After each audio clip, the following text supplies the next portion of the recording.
김수사님 아니세요? 예. 안녕하세요. 안녕하세요. 네. 어떻게 하세요? 그 말씀 들었어요. 제가 조카예요. 아, 조카요? 예. 동네에서 같은 다 저 친척들이에요. 아, 여기 동네가 다 친척이에요. 여튼 하여튼 감사했습니다. 예, 알겠습니다. 네, 감사합니다. 수고하십시오. 예. 오, 김 사장이구나. 예. 온 동네가 다 친척이라더니 만나는 분들마다 죄 알려주시네요. 소장님 오늘 집 금방 찾으시겠는데요. 오, 바로 이 집이로구나. 아, 선생님 계십니까? 아이고. 안녕하세요. 마침 계시네요. 뵙게 돼서 영광입니다. 영광입니다. 찾아오는데 힘드시진 않으셨죠? 다들 또 선생님 알고 계셔가지고. 여기가 저희 마을 그 이시 집성촌입니다. 그래서 아마 저희 집을 다 알 겁니다. 예. 증조부께서 이웃 동네에서 이쪽으로 오셔서 큰 이제 서당 같은 걸 하시면서 마을을 일궜어요. 마을의 역사는 한 150년 정도 됩니다. 그래서 지금은 이제 7가구 정도 사는데 100명 정도 여기 살던 동네였어요. 여기 이제 저희 마을을 일구신 증조부님입니다. 증조부님의 호를 딴 이 고향 마을에 은퇴 후 자신만의 집을 지었다네요. 40년간 건설업계에서 일하다가 고향의 근심 걱정을 잊어먹으라는 의미의 집 망원을 짓고 내려온 이현수입니다. 반갑습니다. 가장 많이 알려진 게 싱가포르의 마리나 베이 샌즈 호텔.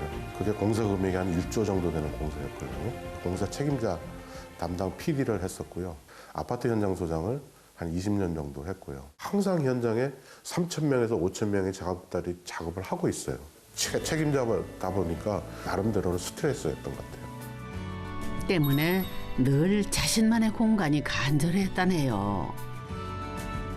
노년을 어떻게 살 것인가에 대한 좀 고민을 많이 한 편이에요. 마침 이런 거 좋은 집터가 있어서 지금부터 23년 전부터 이 집을 가꾸기 시작했습니다. 그토록 간절히 원했던 집, 어떤 집일까요? 입구가 되게 독특해요. 이게 대나무인데요. 오죽 대나무예요. 근데 이제 매년 이제 오죽을 베면은 어디 뭐 처치할 데도 없고 뭐 사실은 그래서 이렇게 만든 건데 심적으로 좀 경건해지지 않나요? 그런 기분은 좀 들 것 같아요. 아니, 그러니까 뭔가 사당을 들어가는 느낌이라 그래야 되나? 전 제 친구들한테 여기 올 때 세상을 이렇게 고개 좀 숙이며 살라고 그렇게 이제 일부러 이렇게 설명을 합니다. 선생님 댁 탐구를 한번 시작해 볼까요? 아, 예. 이 높이가 아주 절묘한데요? 야. 언덕을 올라서면 두 채의 집이 나오는데 오래된 집과 새로 지은 집? 묘한 대조를 이루네요. 크기는 비슷한데 완전히 다른 종류의 두 집이 올드 앤 뉴? 그런 느낌인데요? 여기가 보면은 전형적인 농가주택 형태입니다. 본체가 있고 지금 저 새로 지은 집 쪽이 이제 보면 마구간, 디딜방아, 잠실 이런 데가 있던 그 별채가 있어요. 그래서 본체가 좀 예뻐서 그대로 두고 별채만 이제 최신에 맞게 이제 새로 지었습니다. 큰 건물만 짓던 건축주에게는 집이 좀 작다 싶은데요. 근대 건축의 아버지 르꼬르비지에라는 분이 있습니다. 이분이 말년에 그 4평짜리 농막을 짓고 삽니다. 아내랑 같이 작은 궁전이라 부르면서 둘이서 살기에는 4평이 너무 퍼펙트하다. 엄청 내가 감명을 받은 적이 있어요. 그래서 내가 여기는 한 15평 정도 지어서 내가 집사람이랑 같이 살겠다. 건축주의 작은 궁전에 안주인이 오셨네요. 나왔어요. 안녕하십니까. 먼 길 오시느라 고생 많으셨습니다. 아내분이 오시니까 이렇게 손이 경건해지. 대대장 지금 출동하신 느낌인데요. 아버님이 생각하시고 있던 어떤 이런 철학 그게 있으셔가지고 이 집이 만들어진 거예요. 그거에 딱 맞는 집이에요. 있는 거 버리고 간단하게 살자. 근데 그게 사람이 살다 보면 그게 심플하게만 되나요? 뭐 아내의 입장을 제가 이해는 하지만 또 한편으로는 내가 생각하는 내 철학대로 좀 이렇게 따라와 줬으면 하는 이런 생각을 가지고 있죠. 심플해도 어느 정도지 이거는 아닌 것 같아서요. 그거는 여자 입장에서 꿈인 것 같아요. 그저 작은 집에서 아내와 단란한 노후를 보내고 싶은 남편.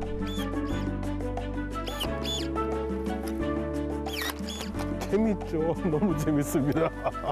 바삭하게 매화꽃이 핍니다. 이게 하얀 눈꽃 세상이 되잖아요. 6월 달에 노란 매실이 열려서 그걸 따서 수확하는 그런 게 참 보면은 정신적인 건강에 도움이 많이 되는 것 같아요. 그런데 정작 도시 출신인 아내는 어떨까요? 고란산의 냉이는 혼자 다 캐고 계시네. 당신은 어떻게 캐는 것만 좋아해? 심는 것도 좋아해야지. 아, 나는 캐는 것만 좋아해요. 심는 건 남편이 다 심고. 심는 것도 누가 심는다고? 남편이. 남편의 시골 생활이 실심하는 않으신 듯한데요. 남자들이 퇴직하고 나면 할 일이 없어서 매일 산에 가는 것밖에 할 게 없잖아요. 근데 우리 같은 경우는 이제 남편이 시골 맨날 내려오고 자기 하고 싶은 거 하니까 내 입장에서는 참 좋은 거죠. 그렇다고 남편 혼자 살으라고 할 수는 없고 언젠가는 저도 내려와야 되지 않을까 그렇게 생각을 하고 있어요.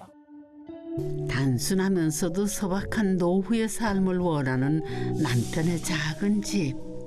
제대로 탐구해 볼까요?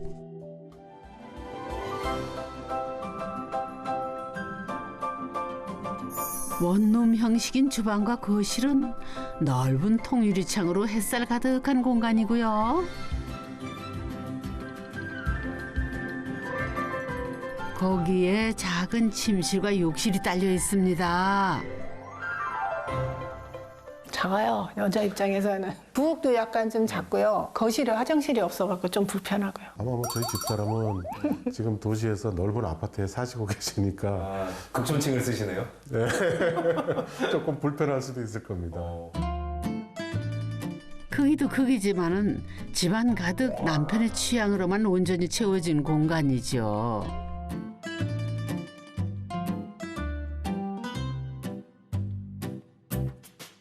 반면 아내를 위한 세탁기는 좁아서 주방에 놓을 정도인데요. 초창기에 왔다 갔다 할 때 내가 불편한 거를 못 느꼈죠. 근데 이제 요즘에 와가지고 이제 불편한 게 생겨서 내가 요새는 자꾸 잔소리를 하죠. 그래서 애들이 오면 안방을 거쳐서 화장실을 가야 되니까 내가 그것 때문에 자꾸 잔소리를. 거기를 갈 수 있는 사람이 많이 없어서. 지하에 화장실이? 아, 여기요? 근데 위치상 아무래도 밤에 쓰기에는 불편하겠는데요.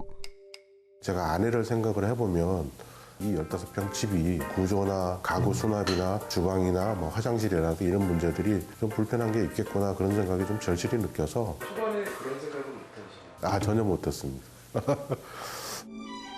40년 경력의 건설업계 고수도 아내를 위한 집 짓기는 어려운가 봅니다. 방 하나, 거실 하나, 화장실. 화장실 하나. 이렇게 딱 끝인 거죠, 이 집이? 아니요. 아니에요? 네. 그 해다 보면 바로 건축관이 발 밑에 있습니다. 여기요? 네. 이게 뭔데요? 사실 지하에는 2개의 특별한 공간이 있는데요.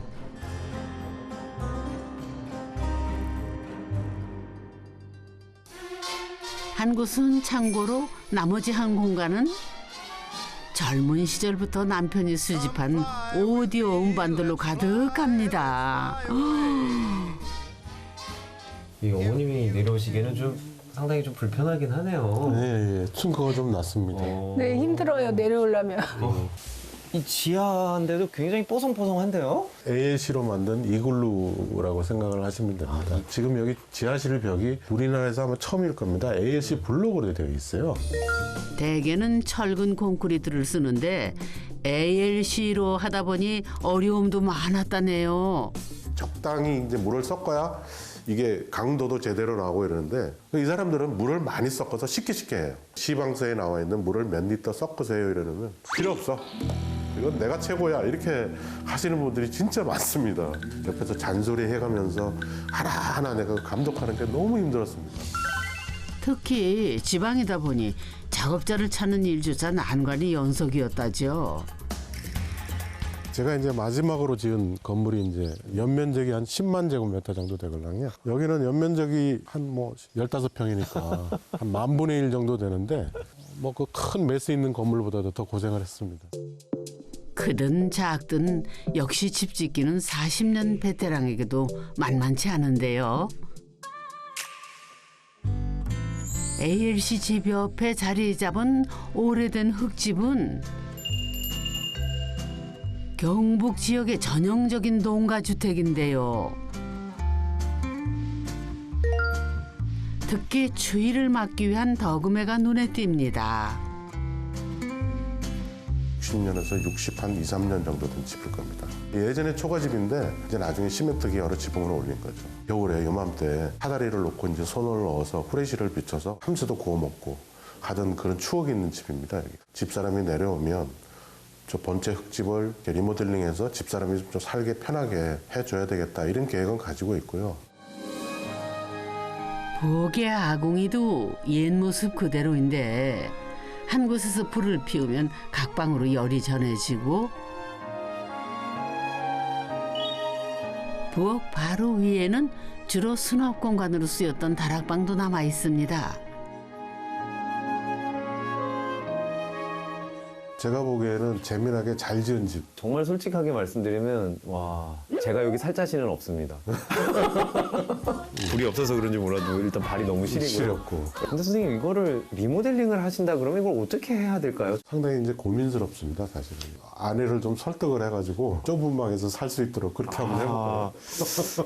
방들은 다 내력벽으로 이제 흙으로 쌓고 바깥에 마루 쪽만 이제 기둥을 세워서 그 내력벽에다 걸친 형태로 되어 있기 때문에 철거하는 게 상당히 또 좀 난해해요. 여러 가지 구조라든가 뭐 이런 것들이 그 예사롭지는 않는 집이에요. 그나마 큰 방은 도배를 해서 자녀들이 오면 부부가 이 방을 쓴다는데요. 오랜만에 온 아내를 위해 남편이 특별식을 준비했다는데요. 아, 소박하네요. 이래서 맨날 이런 거 하는 거를 좋아하고 하고 싶어 했어. 이렇게 여기다가 고구마 구워 먹고 옥수수 구워 먹고 이러려고. 이런 게 시골 사는 맛이야. 어떤 이런 화로하고 만든 정서 뭐 이런 걸 좀 살려서 리모델링을 했으면 좋겠어. 멋있는 것만 갖고 사는 건 아니니까 그래서 그런지 내 마음에 들게 생활하기 편하게 그렇게 고쳐줘야지. 남편의 숙제는 아직도 끝나지 않았습니다. 여기서 지내봤는데 자고 네. 일어나면요 코가 시려워서 잠을 못 자요 겨울에. 아. 추운 거 지나고 내년 봄 되면 네. 이쁘게 해준다는데 마음에 들면 바로 내려올 거예요. 마음에 안 들면 마음에 안 들면 못 오죠 뭐. 함부로 헐기도 고치기도 어려운 집. 자연히 마을의 친인척들도 이 오래된 집에 관심이 갈 수밖에 없는데요. 편하게 바꾸고 싶은 아내와 그대로 고수하고픈 남편. 집 자체가 보면 너무너무 예뻐요. 그럼 삼촌 집하고 바꿔. 난 청소하기 힘들 정도로 넓어갔으면 좋겠어. 집 짓다 20년 늙었다는 남편분. 이러다 더 늙는 거 아닌지 모르겠어요. 언니는 거길 왜 내려가? 여기서 그냥 재미나게 살지. 운동하면서 다 이렇게 얘기해요. 나이 먹고 나서 일단은 사람이 사는데 마음이 편해야 되잖아요. 뭐 꽃 가꾸면서 재미나게 아프지 않고 살면 그게 제일인 것 같아요. 이제 어떻게 원형을 보존해가면서 안에 내부를 고치느냐 이거는 뭐 제가 풀어야 될 숙제라고 저는 생각을 합니다. 그래도요. 더는 집 때문에 늙지 마시고 언제나 마음만은 청춘이길 기원할게요.